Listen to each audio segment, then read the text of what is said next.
They all make just complete sense, and they're just standard and strong as wow. Another max range hook comes out from Kale as Gumayusi trying to run this one out. In the meantime, in the mid lane, Faker throws down the ulti. He's keeping himself alive for an obscenely long time, and I have a feeling he won't even need to flash. As he goes down to about 200. Meanwhile, the fight continues on the bottom side of the map. This observing's pretty insane. Off the Rift Herald, and then that's a win, so kind of feel like they could have pushed the issue more there. Meanwhile, down here, yeah, Gumayusi's going to ult. Passive comes through from Prince, but Gumayusi knew as, oh, the killer instinct. Just beautiful from Prince. So much. Zeri and Nautilus, right? Yeah. To sort of pick away the anti-Zeri option, as Kerry's going to shake the hand of Kale as, okay, slow down onto Prince. They just fight each other. Fantastic hostile takeover. That's going to guarantee the kill. As Croco looking to try and time this one right, and he does so. Great knock-up to come through as the bailout is going to come down. No kill in time as Croco trades it back, but it's another kill. turret. So that is all three outers down. They'll save the charge.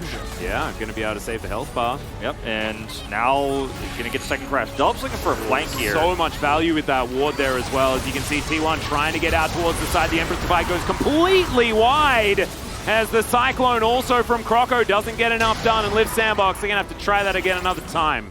Yeah, that was a rough attempt there. The ward, as you mentioned, was massive because they were able to see the flank there from Dove react. They go up. Oh, Closer! Yeah, the cast onto Closer. He's just stunned forever, and it's the Extendo Beam that picks up the kill.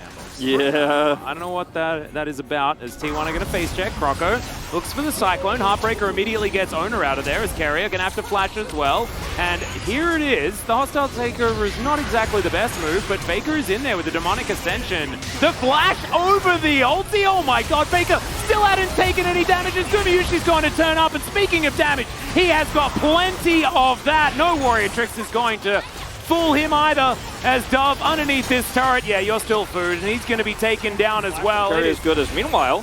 Okay, Prince is just diving on top of Faker here as Vision of Empire comes down. Decent little flash there from Prince as Faker goes golden at the last possible second, but he's still going to die.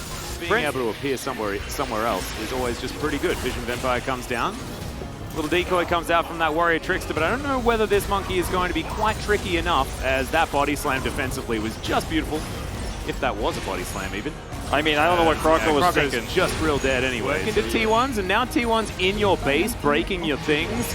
And like, Live Sandbox just cannot do anything to answer it. Dove now underneath this turret, and I think they can freely dive. Glenn's not going to be immune enough here, as Faker might have to flash get himself out of the way. The bailout does come through, but I don't think he's going to be able to survive. So, as I say it, pretty instant cast curse, and Faker will go down. Hex gates are going to be taken, though. I don't know whether Live Sandbox still want to fight this. Don't think so. They're going to have to just clear waves. The mid push is coming here with its first wave of super minions. Top was broken open as well, so Live Sandbox have a lot of problems they're going to have to deal with before the next fight. With minute 30 for next Baron, minute 40 for the Hex Tech Soul Point.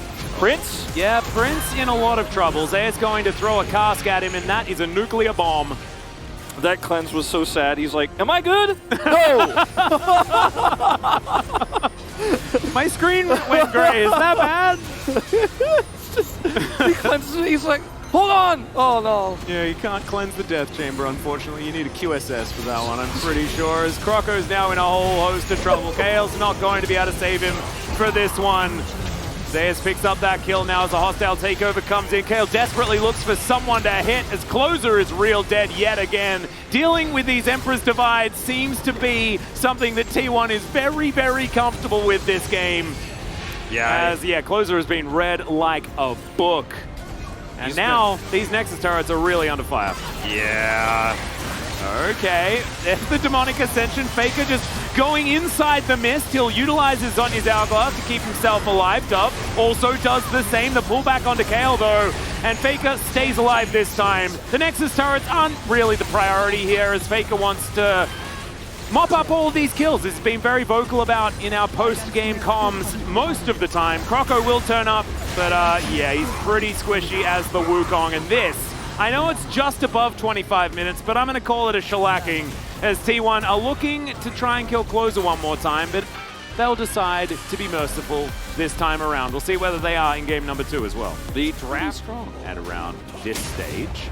going to take a while before Dove is actually anyway in the lead.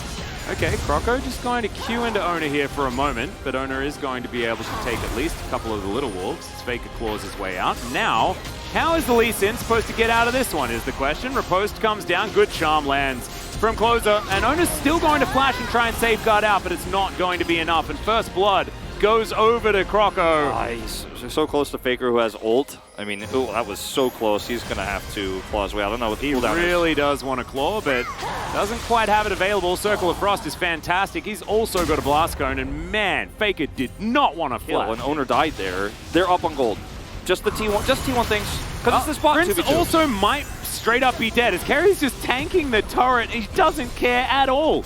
He's ahead in farm by like 2 waves, Wolf. What the heck's going on as Faker is looking for Dove. He's waiting for the riposte, but Zeus is easily going to be able to take that kill. Faker, of course, can go untargetable, and so the dive is so simple. And T1 one person off pretty comfortably, with Croco especially after hitting level 6. Also, T1 are very slow to start this, so like he could have gotten so much more value. Teleport here at the bottom. Zeus is going to get picked off as now Dove. Grand Challenge does come on forward. Dawning Shadow keeps Zeus alive for so long that he manages to take down the Vi. Now, can Dove actually fight this out is the question, and Carrier says absolutely not. Q will connect. True Shot Barrage sails by majestically, but isn't going to actually do anything as Gumuchi slinks into the mist, and he will be alive as well. T1 going to win yet another fight, and then on the wrong side of a team fight. Prince isn't getting value on the bottom. All right, decent counter gank timing here for Croco, but he's unable to actually find the Q flash, and Croco's just going to die. Gumushi now underneath this turret, and T1 are looking to grab some plates up here. Lucky. I don't know, you said you two. I had to make the joke as Closer's ulting. There's the Abyssal Dive, though, as Carrier's just going to lick Closer. So he presses his ultimate button and then gets tongue lashed, and that's the end of that chapter.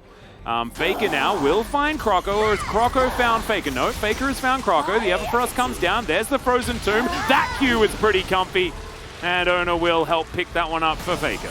Way out. He didn't know where Closer was, so playing it safe. As yeah, those hit pretty hard. Yeah.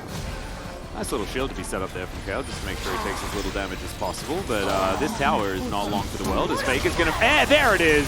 There's the flash ulti we were looking for, as Kale throws down his ult as well. Owner and Faker are going to do some infighting for a moment. Baron has continued to be leashed here. T1 still haven't dealt with all of the vision in the area, as Gumushi gets taken down to half health. Croco going to be knocked up here, though, as Faker turns up. They get the Circle of Frost. A very comfortable pickup for Owner, as now everyone's trying to get out. Closer desperately trying to Spirit Rush away, but he doesn't have enough charges. Dove now tagged by the very end of the Piercing Darkness. That riposte was all right, as the Abyssal Dive after the Flash Carrier desperately wanting to get all of the kills. This time around, Zeus picks it up. That's a double. They might even get an ace, as Carrier's just walking through the base of Live Sandbox here at 23 minutes. Zeus is just trying to win the game. They are done with this one. T1 want to go home. So Zeus has been doing this all game long. Guys, let's just kill the buildings. Let's kill the Nexus. Let's win the game. Hey, look, successful stop of the Baron, Atlas. Yeah. They did not get the Baron. They did not get the Baron, that's true. They will get the Nexus, however, and they will win this series 2-0. The most dominant games of T1 so far this season, and honestly, perhaps the most dominant games we've seen across the board here.